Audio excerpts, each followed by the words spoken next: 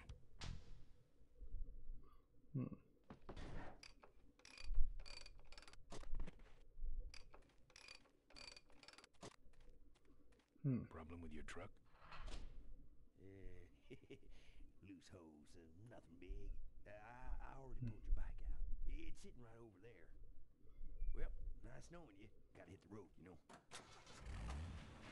Still does really strike me odd that there aren't more games with a character that rides a bike, at least, even if it's not part of the game. Did have a fuel leak, and he took my fuel. I suppose that part of that comes down to not much of a biker culture in Japan, therefore any of the Japanese game, which makes for about half of all video games, at least roughly speaking. Yeah, I could see that being part of the issue. There also was a ever-growing desire to have co-op and multiplayer, and having a solo single-player character doesn't work. Therefore, with a solo rideable bike, you wouldn't want the romantic interest, the friend riding sidecar, but I mean, you could certainly have a group of bikes. There's an audio commentary. Let's listen to that. I remember for Casey it was Tim Wrangler. Tim Wrangler. But this wasn't. It was Grim where you were like listed as pre-production. I was the production manager on Full Throttle. Okay. Although I love And the then name of the title producer, I was really disappointed. Wait, who was the producer? Did we have? Well, We Lucas didn't have a producer. didn't have producers. We had a project leader. And actually, when we did have producers, I remember that didn't help so much because it would be somebody that was on like half-time or less. It was me and Wayne splitting all the projects down. As producer, you mean? The very beginning, yeah. Tucker can. If we still don't respect producers around here. Still treat them like right. That's a more prestigious title than producer. So we never I don't have anything. did anything in the main game with this door, so I'm gonna look at it first, bang on it, kick it, try and talk to it, try and lick it. The barn's locked. I'm not putting my lips on that. The barn's locked. And see, all it would have said is, Open up, you minx. yeah, so there was really nothing there. I don't believe there's anything else here. That trucker's gonna die for what he did. And you really don't get anything on these sides here. As far as Easter eggs, I didn't really expect you to. But it also doesn't really feel like it's much of an improvement on the quality of the animation. This is a lackluster remaster. Just in the fact that I would have kind of preferred that they had gone crazier with it and done a full remake, particularly for this game, which is not well served as a point-and-click adventure as it stands. So a full action game where you played as Ben Throttle and told the same story but took out the puzzle elements. Instead, it became more of a maybe side-scroller beat-em-up type game where you go from point A to point B and you beat a boss and then you get an item. That might be better suited for a character like that. Let's see, more commentary. Velvet Underground just wouldn't have worked for us. Oh yeah, so originally we were trying to get music. We were thinking about getting licensed music, and we talked to some record companies, and they offered us for free the entire catalog of the Velvet Underground, Which was such cool music. which is which we loved. But I was like, I don't know if this fits the biker theme. And then also like the Clash was one of them offered to because they were shipping a box set of these things. Yeah, I think the Clash was, but And they then were what we wanted too, was obviously, yeah. we wanted Soundgarden. Or I Right. wanted Soundgarden because they had a song called Kickstand. Right. And it just set in the Kickstand, and that song Kickstand was so perfect for it. So, should I tell the story? We went down to LA. Me and Jackson Morrison went down to LA to go to A&M Records to try and get them to give us. And we hadn't done any licensed music really at all, except for Star Wars music.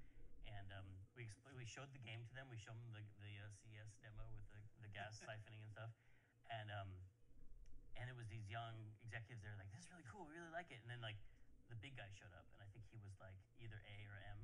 I recall the story being Mr. M. Mr. M came in, and he sat down, and the younger guy was like, "Okay, Tim, why don't you tell him all about the game?" And Mr. M was like, "No, I want to hear it from you. Tell me why you thought this was a good idea." And so he was putting his own guy on the ringer, like, "Why'd you bring me in this meeting?"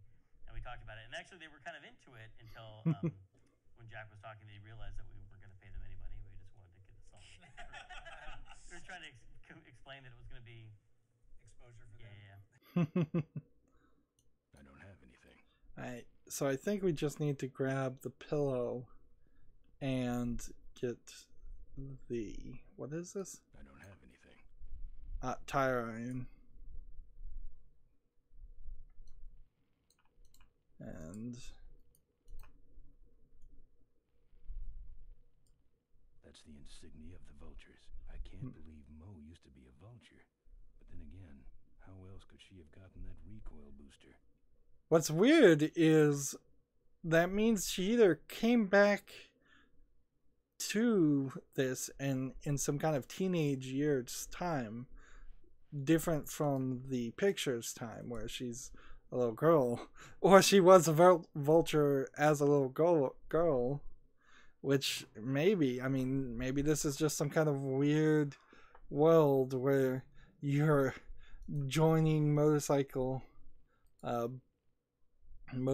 gangs at a very young age. And that leaves room for a prequel. Certainly Mo as a teenage vulture. Junk. And a hose I can use on my bike. I don't think Mo would mind if I borrow him. Mo?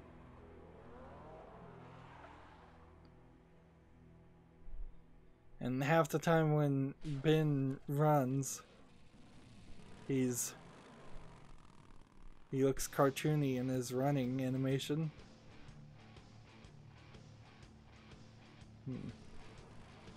And we're back to cutscenes.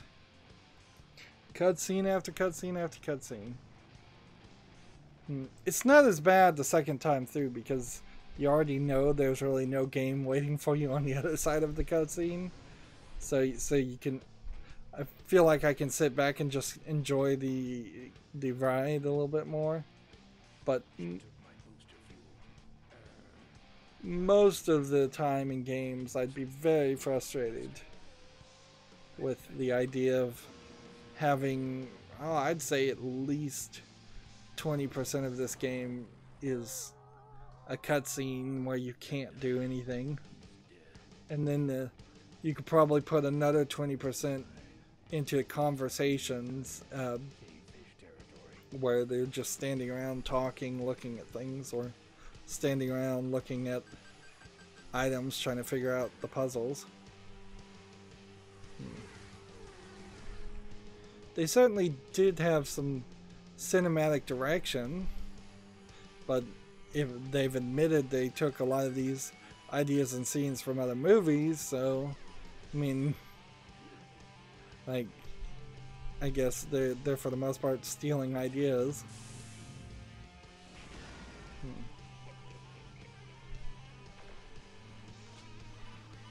And this bomb goes off.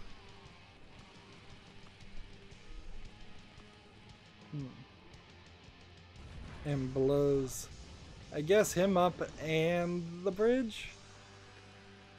So you killed off Emmett, and there's no reveal ever.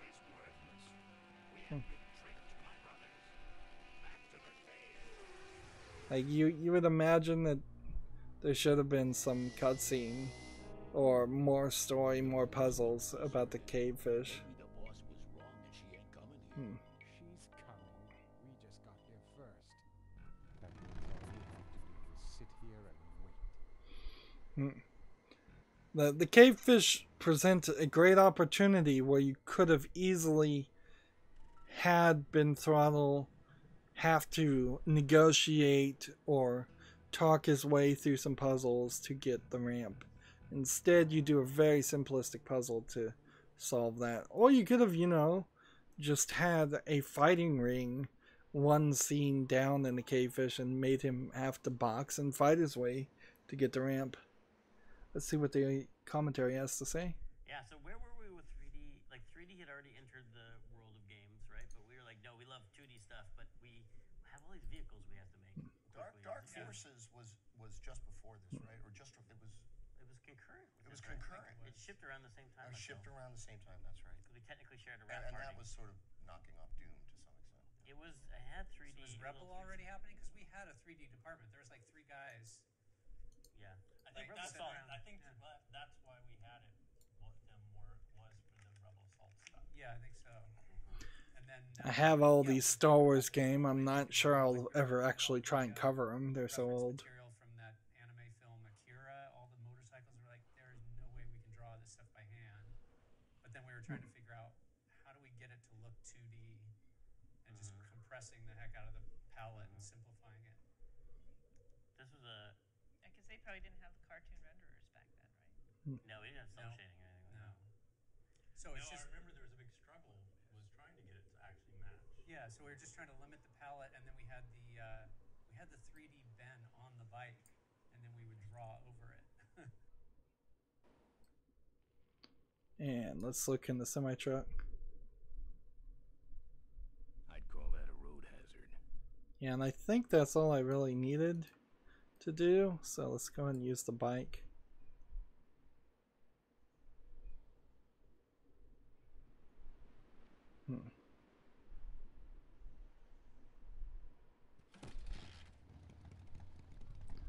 And I think I can just kind of exit right now and start going down the path of trying to use the, like, so I left click to get onto this, and I'm controlling the bike with the mouse, and I accidentally exited. And I come back here, and that's not what I wanted to do. This is the same commentary. Yeah, so where were... It is an odd mix of like 3D and 2D, but it's not terrible. You see it in the walls of this canyon pretty badly. So we're gonna ride until we get into a fight, which should be, the first fight should be this guy, and I think we lose here. And this audio sounded pretty bad. Seen you since you retired from the Polecats. Hey Ben, how's my gang doing? Interesting, like no audio commentary at all. So let's just say, take it easy, Father Torque. Take it easy, Father. Give him hell, Polecat. Just in case you just want to speed run it. So yeah, I forgot about Father Torque. A character that comes in and really doesn't play a big role. And bam. This is the same guy we fought in the first section. And the road crossing over in the middle of that fight was interesting. You still hit the bumps quite a bit. No audio commentary. Just beat this lady. Gender equality. Boy, that's was blood curdling screams. And for the most part, I'm just gonna beat on everybody until I get the chain, and then when I get the chain, I'm waiting for the guy that speeds up. Now I could do this. Where is this place? It's just like a circle of bikers randomly driving. Well, it's like Highway 9. Actually, I wonder if we there's a highway called Highway 9 on the way down this like Santa Cruz that bikers love. It's an actual like biker road where bikers go on a lot. And there's a lot of biker bars on the way and stuff. So that's real. That's right out of the pages of California history. Is that 17 that you're talking It's about? off of 17. Or it's the mountain road that you would take next to 92 and have Interesting. I triggered the commentary by running into the first fight with somebody with a weapon, and you right click to switch between weapons. I need the chain because you really can't take out the guy with the boost until you have the chain. Meanwhile, there's the sound of you driving over a rough road. Steve, I remember you were duly hard on me to get that sound right of the tire going over those reflectors in the center of the road. And it's true, it makes that sound. We all know that sound. It's like, it sort of sounds like puck, you know, puck, puck, puck, puck. And I have to admit, I had a really hard time making that sound. Finally, one time I was just driving and holding my arm out the window of my truck with a microphone and running over those things. I don't know if I ended up using those, but it was a tough sound to make, to get it right.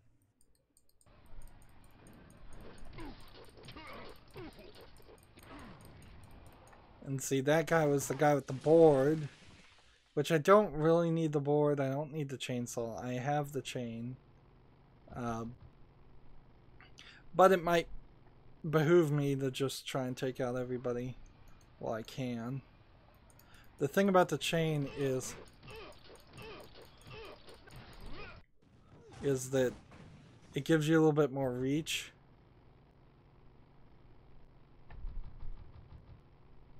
But it's a weird system, and we're still waiting for the cavefish people.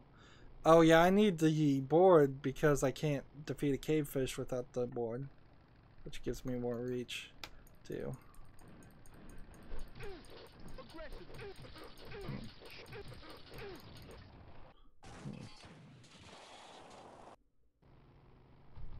And see, I don't think we got a cutscene when we collected some of those weapons. Nor do you really have the opportunity to default to a weapon, so every time you have to switch back. Like,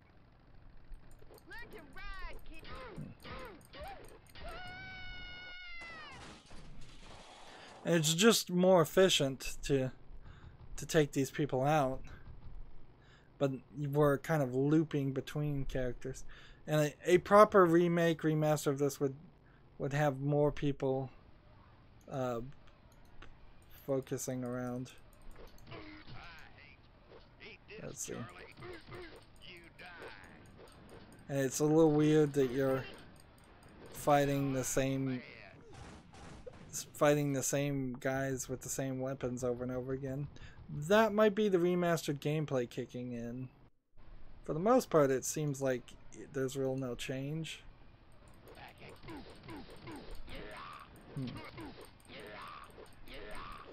Don't die.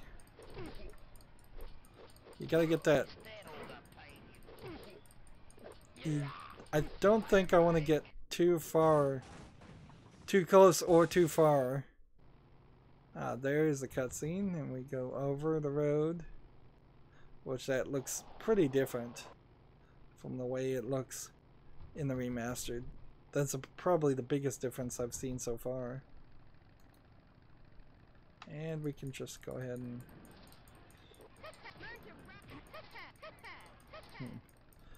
And see, this should be working, but it's not.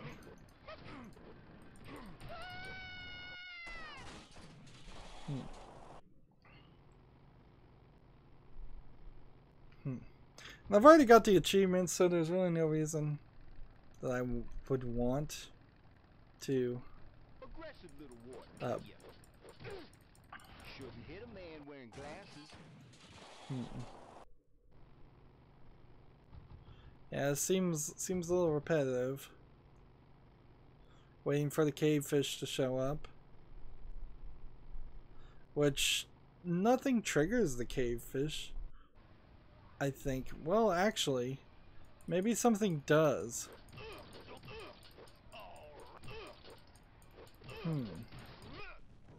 Maybe I've got as many as I can get until I go back to the mink farm.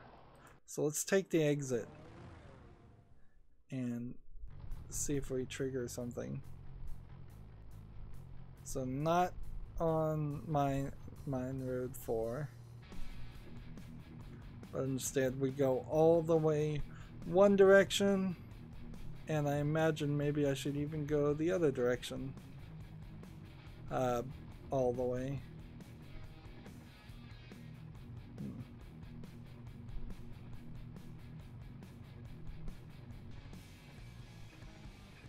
Yeah, this might be a case of them just wanting me to see all of the areas in the game before it lets me move forward. I could see a point-and-click adventure game that was built around going up and down different roads and then having some slightly branching paths, but doesn't work greatly in this one single instance, because all the exits just take you in the same place. When I think about Borderlands, there was definitely some DLC in some sections where you were going up and down roads and fighting enemies, and it just got really boring. So I needed to cause that accident.